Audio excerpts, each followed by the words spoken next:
As I mentioned before, equations behave a lot like sentences, as they are statements that give you information.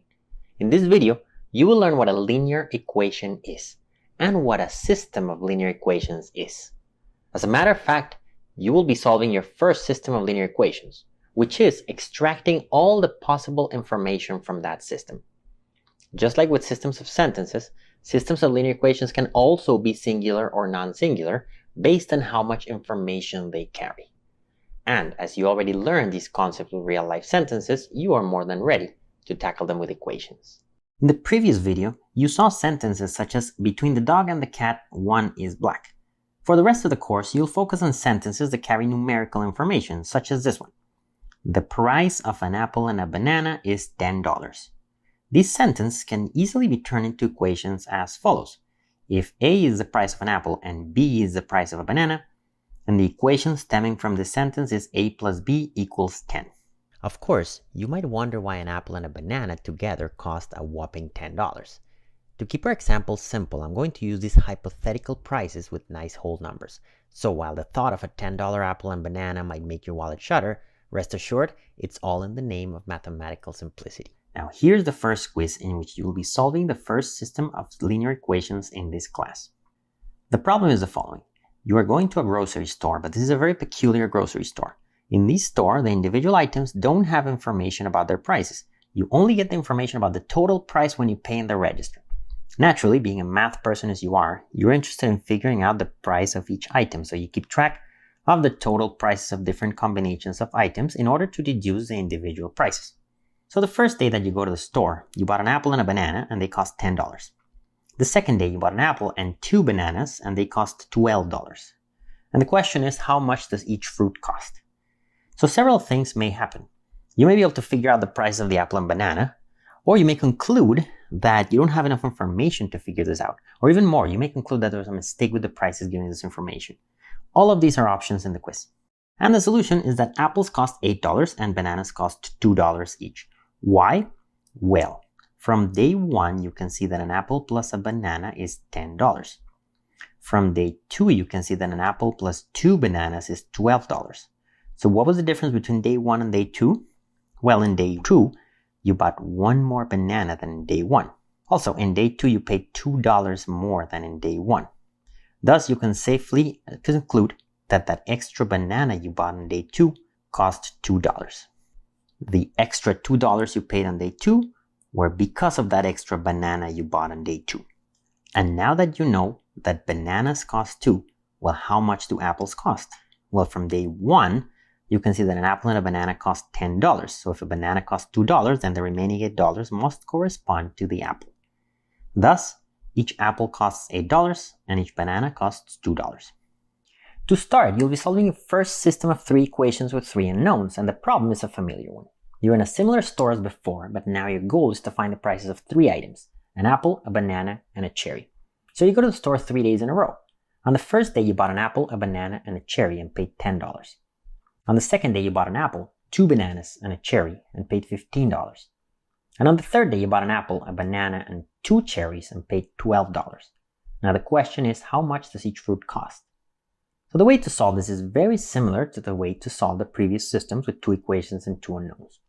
The first equation says that an apple, a banana, and a cherry cost $10.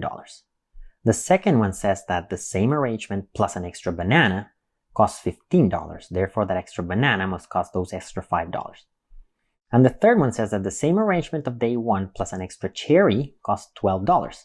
Therefore, that extra cherry must cost that extra $2. So banana is 5 and cherry is 2. We still need to find the price of the apple.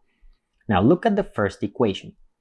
If the banana is 5 and the cherry is 2 and the 3 of them cost 10, then the apple must cost 3. So our solutions are: the price of an apple is 3, the price of a banana is 5, and the price of a cherry is 2. The system of equations you just solved is this one over here, system of equations 1, which has as equations a plus b plus c equals 10, a plus 2b plus c equals 15, and a plus b plus 2c equals 12. And the solution you got was a equals 3, b equals 5, and c equals 2. Now here's quiz 2. The scenario is the same, except the prices in the store are a little different. And you also bought different quantities of fruits. On day 1, you bought an apple and a banana, and they cost $10. On day 2, you bought 2 apples and 2 bananas and they cost $20. The question is, how much does each fruit cost? Remember that the options of not having enough information or having a mistake in the information given are both valid as well.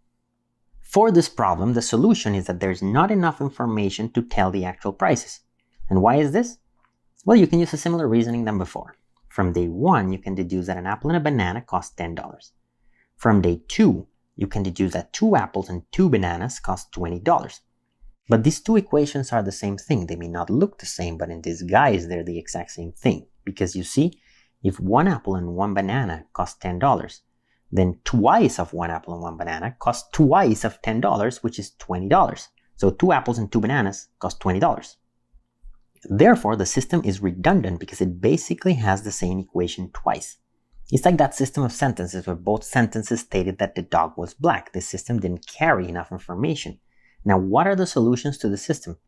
Well, because the system doesn't carry enough information, the system has infinitely many solutions. Any two numbers that add to 10 are a solution to the system. So for example, if the apple's 8 and the banana is 2, then that works because apple plus banana is 10 and 2 apples plus 2 bananas is 20. But if they're 5 and 5, that also works. If they're 8.3 and 1.7, that also works. And even saying that the apples are free and the bananas are 10 works too. So this system has infinitely many solutions because you simply don't have enough information. You don't have the two equations to narrow it down to one single solution like you had with the complete system. And now you're ready for a final quiz. Similar scenario, except the first day you bought an apple and a banana and they cost $10, and the second day you bought 2 apples and 2 bananas and they cost $24. Can you figure out how much each fruit costs? And remember, there are still the options of not enough information or a mistake in the information. And the answer here is that there's no solution. Why? Well, in the same fashion as before, if 1 apple and 1 banana cost $10, then 2 apples and 2 bananas must cost $20. But the store charged you $24 for 2 apples and 2 bananas. Where are those 4 extra dollars? If you assume that there are no extra fees for buying more than one fruit or discounts or anything of that sort, then you must conclude that that extra money must be due to a mistake with the register when you checked out in at least one of the 2 days. This means that these two equations contradict each other, just like the two sentences "the dog is black" and "the dog is white" contradicted themselves. And this concludes that the system has no solutions. So here's our recap. You solved 3 systems of equations. The first one has the equations a plus b equals 10 and a plus 2b equals 12, because the price of an apple and a banana was 10 and the price of an apple and 2 bananas were 12. The second one has the equations a plus b equals 10 and 2a plus 2b equals 20. And the third one has the equations a plus b equals 10 and 2a plus 2b equals 24. The first one had a unique solution, which was a equals 8 and b equals 2. For a is the price of an apple and b the price of a banana. The reason this system has a unique solution is because both equations give you one different piece of information, thus you're able to narrow down the solution to one unique solution. For this reason, the system is complete and non-singular. The second system has infinitely many solutions, which are any two numbers that add to 10. In this system, the two equations are the exact same one, so you never had a second equation to help you narrow down the solution to a unique one. This means the system is redundant and singular. And finally, the third system has no solution because the two equations contradict each other. Therefore, this system of equations is contradictory and singular. So as you see, we're using the same terminology as with systems of sentences and everything works in the exact same way.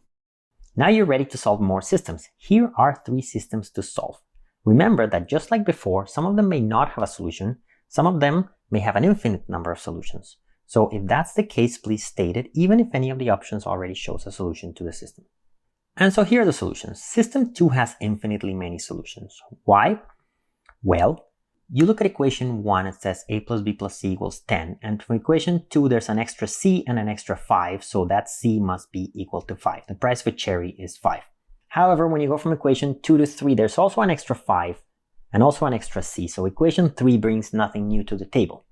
When you replace c equals 5 on the first equation, you get a plus b equals 5.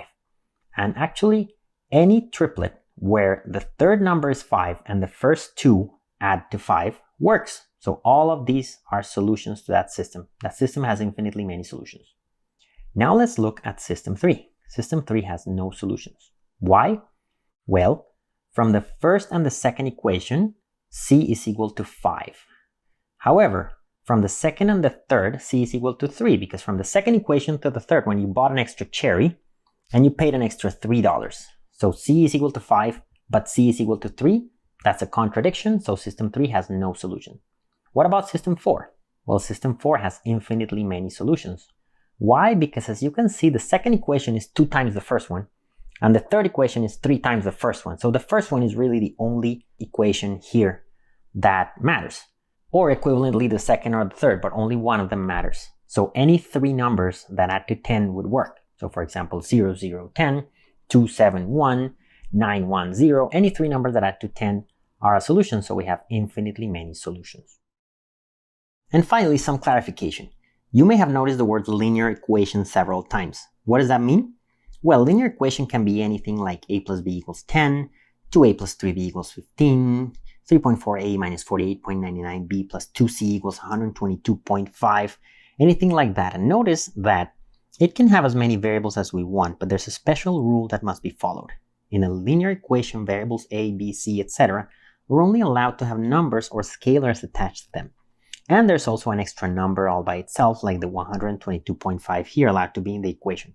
So in short, you can multiply the variable by scalars and then add them or subtract them and then add a constant, and that's it.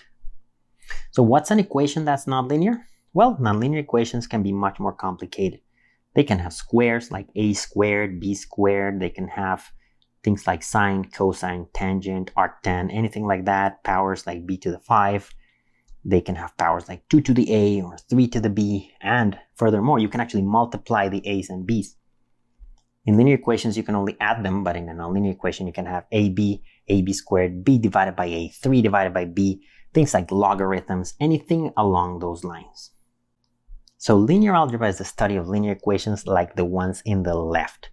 And since they're much simpler, then there are many things you can do with them, such as manipulating them and extracting information out of them. So we're only going to worry about the linear equations in the left, and the reason it's called linear algebra is because it's the study of linear equations.